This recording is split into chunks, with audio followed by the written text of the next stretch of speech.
tuloy-tuloy. Tayo na, mamalengke. Yes. Dito po tayo, tingnan po natin ang presyo ng mga bilihin dito naman sa Mega Q-Mart Market sa Quezon City. At pakinggan ang damdaming anawin mula naman kay Nolan Ariola. Maraming salamat mga kapanalig. Nanay Jing at Monsignor Pepe, narito ang presyo ng mga pangunahing bilhin sa Mega Q-Mart lungsod ng Quezon. Sa presyo ng special rice, 59 pesos kada kilo, premium rice 51 pesos, wheel meal 46 pesos, regular milled rice 39 pesos kada kilo. Sa presyo ng karning baboy, kasim local 340 pesos kada kilo, kasim imported 254, liempo local 331, liempo imported 240, manok 190 pesos kada kilo.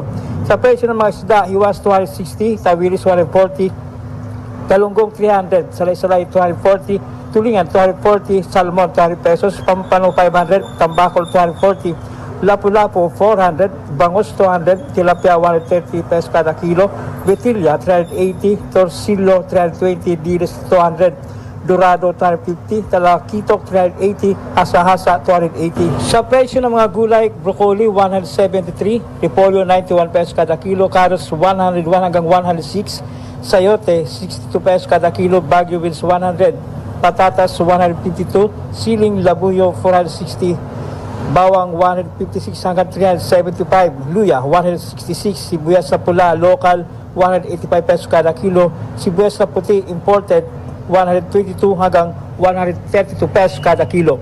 Sa pagbabalik ng mga imported rice sa merkado, ano ang magiging epekto nito sa local rice?